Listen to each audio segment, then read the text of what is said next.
सब तो आज बात करते हैं उस देश यानी उस राष्ट्र के बारे में जिसने गजा पट्टी पर बम गिराकर, अस्पतालों में बम गिराकर हमास तथा फिलिस्तीनियों के ऊपर कहर बनकर टूट पड़ा है और गजा पट्टी को निस्ता नाबूद करने के लिए वह ठान चुका है। साथ में जानेंगे कि किस तरह युद्ध लड़ा जाता है और किस तरह से लोगों को घुटनों पर लाया जाता है, इसके बारे में जानेंगे। और जो देश गजा पट्टी पर युद्ध कर रहा है, क्या वह देश सच में बहुत शक्तिशाली है या कायर है, इसके बारे में जानेंगे। और साथ में जानेंगे कि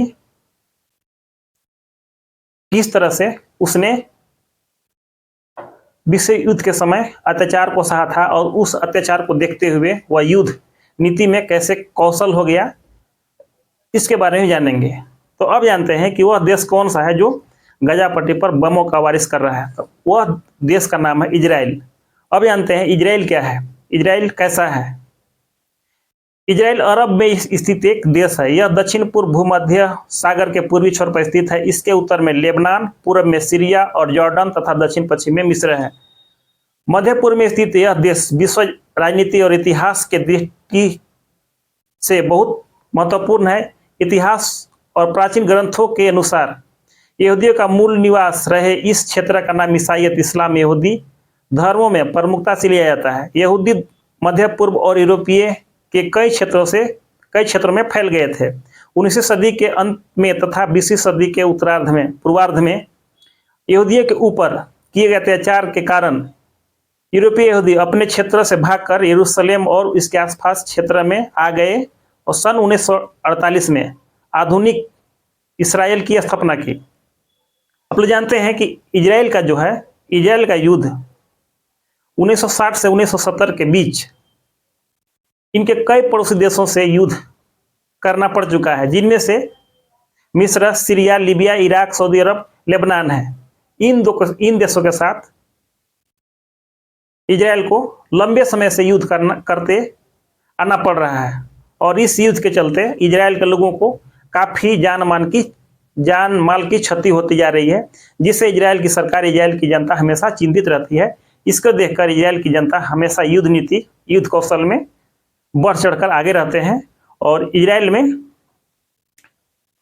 इन देशों को लेकर सतर्क रहते हैं। 6 अक्टूबर 1973 को सीरिया तथा मिस्र द्वारा इजराइल पर अचानक हमला किया गया, जब इजरायली योम नामक त्यौहार मना रहे थे, जिसके जवाब में सीरिया और मिस्र को बहुत भारी नुकसान उठाना पड़ा था। इजराइल का अर्थव्यवस्था भी है बहुत शक्तिशाली या बहुत उन्नत किस्म की है। इसके पास आधुनिक विश्वविद्यालय है, गुणवत्तापूर्ण शिक्षा है, चिकित्सा के क्षेत्र में आगे है और व्यापार में भी आगे है। सॉफ्टवेयर, संचार और जीव विज्ञान में अत्याधुनिक तकनीकों के विकास में सिलिकॉन वैली के साथ तुलना को जन्म दिया। जीडीपी के प्रतिशत के रूप में अनुसंधान और विकास पर खर्चे में दुनिया में पहला स्थान है। इजराइल में प्रति व्यक्ति 10,000 कर्मचारियों पर 140 वैज्ञानिक, तकनीशियन और इंजीनियर हैं। 2004 में 6 नोबेल पुरस्कार विजेता वैज्ञानिक का उत्पादन किया तथा अंतरिक्ष में इसका अच्छा पकड़ है। मतलब इजराइल जो है हर क्षेत्र में शिक्षा, चिकित्सा, अनुसंधान, खोज, इसमें इजराइल जो है परिपूर्ण है।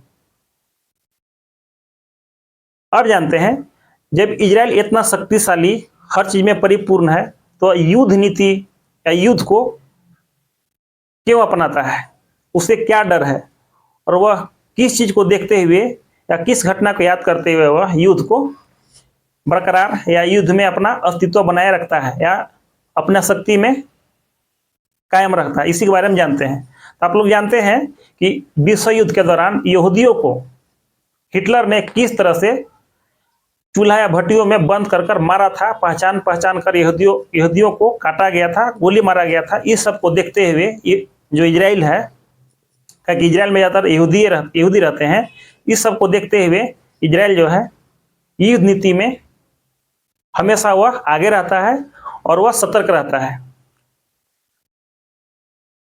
फिलहाल में अभी इजराइल ने युद्ध का शुरुआत नहीं किया था, युद्ध का शुरुआत हमास ने इजराइल पर 5000 रॉकेट से हमला किया था। इसके बाद इजराइल ने गाजा पट्टियों पर अब तक बमों से वारिश कर रहा था। गाजा पट्टियों के आसपास अस्पतालों पर भी वह हमला कर रहा है और वहां के लोगों को मरने को मजबूर कर दिया है। इस तरह से आज इजराइल हमास फिलिस्तीनियों के ऊपर कहर बनकर टूट पड़ा है। इजराइल जानता है कि यदि वह युद्ध में किसी भी पड़ोसी देश से हार जाता है तो इजराइल का वहां पर रहना या वहां पर अस्तित्व खत्म हो जाएगा। इजराइल जानता है कि वहां पर भी विश्व युद्ध के समय जो अत्याचार यहूदियों के ऊपर हुआ था, युद्ध हारने के बाद यहूदियों का उसी प्रकार से अत्याचार का सामना करना पड़ेगा। इसी को देखते हुए जो इजराइल है वह युद्ध नीति और इत्यादि में वह परिपूर्ण है। अब जानते हैं कि इजराइल ने ऐसी युद्ध के साथ साथ कौन सा क्रियाकलाप कर रहा है जिससे हमास तथा फिलिस्तीनियों के ऊपर या लोगों के ऊपर परेशानियों का सामना करना पड़ा या पहाड़ टूट पड़ा है। तो इजराइल युद्ध के साथ साथ वहां पर वाटर, फूड और इलेक्ट्रिसिटी यानी बिजली और मेडिसिन यानी औषधि का जो पूर्ति होता है उसको बंद कर दिया, स्टॉप कर दिया है, जिससे कि वहां के घायल लोगों का इलाज सही से नहीं हो पा रहा है। वहां पर मरने वालों की संख्या ज्यादातर बढ़ रही है, जिससे देखकर हमास और फिलिस्तीनियों का जो डर है और जो आतंक है वह धीरे धीरे कम हो रहा है। लेकिन अब भी गाजा पट्टी पर आतंकियों का संख्या अभी भी ज्यादा बताया जा रहा है। तो ये थी